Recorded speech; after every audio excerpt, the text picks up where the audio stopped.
Jamil Bitar, bonjour. Bonjour. Comment réagissez-vous aux sanctions décidées par la CEDEAO contre le régime de transition qui vous gouverne? Bon, nous avons appris avec regret et amertume les sanctions de l'UEMOA et de la CEDEAO contre notre pays, le Mali. Pour moi, cela constitue en soi certainement un complot mûrement réfléchi à l'endroit de notre pays. Quand vous dites complot, ça veut dire qu'il y a plusieurs pays qui sont derrière, c'est ça? Oui, je vais indexer la France parce que je me souviens encore que la ministre française de la Défense avait déclaré en ces termes que la France utilisera tous les moyens, y compris l'aide de la CEDEAO, parce que l'échec cuisant de la France sur le territoire malien en témoigne le retrait des forces françaises et aujourd'hui le fait qu'il y a une agitation, sinon une irritation au niveau international de la présence de forces russes en République du Mali. Moi, je suis pas surpris. Et je le dis que aujourd'hui, le peuple malien en a conscience et je pense qu'il n'y a jamais eu autant de solidarité autour d'un gouvernement que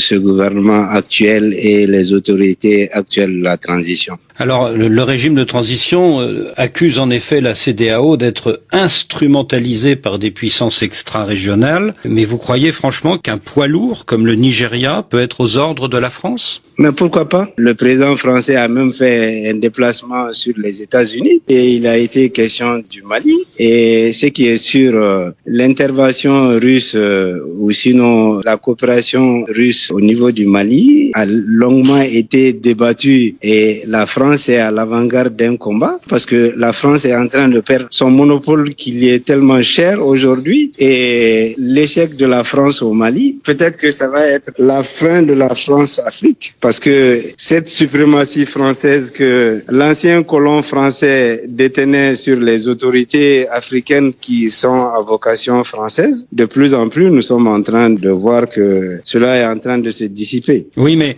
la CEDEAO, ce n'est pas qu'une organisation qui regroupe d'anciennes colonies françaises. C'est aussi le Ghana, c'est aussi le Nigeria. Est-ce que vous pouvez dire que tous ces pays sont instrumentalisés par la France? Mais enlevez les pays francophones, vous allez faire le constat. Ils sont déjà majoritaires dans cette CEDEAO. Mais ce qui est évident aujourd'hui, nous, ce qui est le plus important, nous pensons que c'est des sanctions injustes. Aujourd'hui, on cherche à pénaliser un peuple qui continue de souffrir dans sa chair, au lieu que nous puissions jurer de la solidarité internationale aujourd'hui, on veut forcément nous imposer ces liens néocolonialistes encore. C'est ça. Vous pensez que les problèmes du Mali se résument aujourd'hui à des problèmes d'élection seulement? Non, il y a eu un diagnostic sans complaisance de l'ensemble du peuple malien. Le peuple a pris conscience de la situation. Moi, j'estime aujourd'hui qu'il y a eu des mains invisibles et nous nous attendions à des sanctions pareilles. Mais ce qui est le plus important, nous étions prêts. Le peuple malien est prêt à toute éventualité.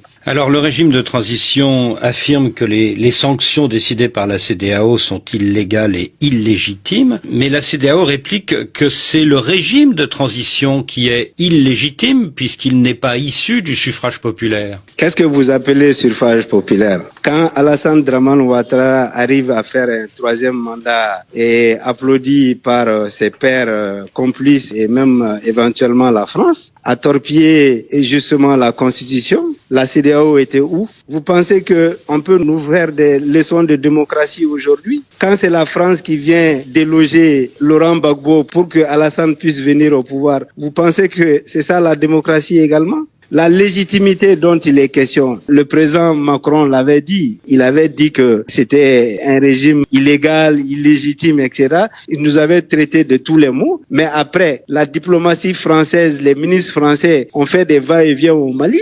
Alors vous dites que vous vous attendiez à ces sanctions et que vous êtes prêt à y faire face, mais votre pays est enclavé, il n'a pas d'accès à la mer. Si demain tous vos échanges commerciaux avec pratiquement tous vos voisins sont suspendus, comment vous allez faire? Mais excusez-moi, la Guinée est dans les mêmes pépins que le Mali. La Guinée est une porte d'accès naturel du Mali. Il y a la Mauritanie, il y a l'Algérie. Et mieux que tout ça, quand vous lisez bien les sanctions, ils ont dit que les produits de première nécessité, les produits alimentaires notamment, ne sont pas indexés, que le carburant n'est pas indexé, que les médicaments ne sont pas indexés. Pourquoi? Pour les intérêts de ces pays côtiers, notamment du Sénégal et de la Côte d'Ivoire. Les ports sont utilisés par le Mali à pratiquement 70% du flux qui traverse là-bas. Et pour leur économie respective, c'est quand même important. Moi, je pense qu'aujourd'hui, le problème n'est pas de sanctionner le Mali. Le problème est d'aller dans un dialogue constructif pour voir éventuellement quel appui, quel apport ils peuvent faire pour la sécurité. Maintenant, les élections, c'est le deuxième palier qu'il faut organiser. Nous avons fait une proposition de 6 mois à 5 ans.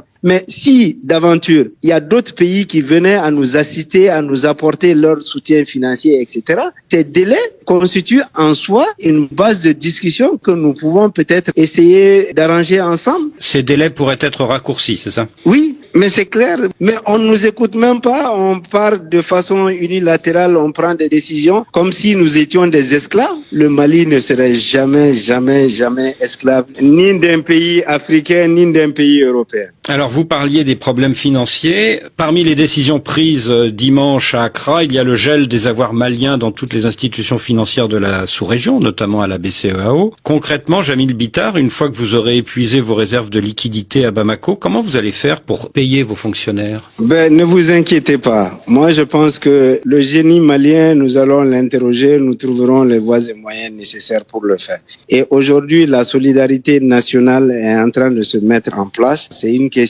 de peuple. Le peuple malien, dans sa souveraineté, a décidé de retrouver toute son indépendance. Aujourd'hui, toutes ces sanctions économiques, entre autres, qu'est-ce que le Mali gagne au fait de la CEDEAO? Qu'est-ce que nous gagnons de l'UMOA? Voilà les grands points d'interrogation qu'il faudrait peut-être se poser. Qu'est-ce qu'en termes d'apport financier nous recevons de ces pays? Alors vous parlez d'un dialogue constructif, est-ce à dire que vous excluez le scénario de la rupture avec la CEDEAO et l'UEMOA? Je n'exclus pas. J'étais le premier des politiques maliens à demander notre retrait de la CEDEAO, bien avant. Donc maintenant, moi je n'exclus pas le fait que nous allons quitter plus tard la CEDEAO. Je n'exclus pas non plus que le Mali, dans les années à venir, nous aurons notre propre monnaie. Nous allons nous soustraire également de l'UMOA. Parce que cette communauté ne nous apporte rien en réalité. Parce que ça favorise d'autres États, mais pas le nôtre. Comme vous l'avez dit dans vos propos, nous ne pouvons pas compétir avec le Nigeria. Nous produisons quoi pour aller vendre au Nigeria?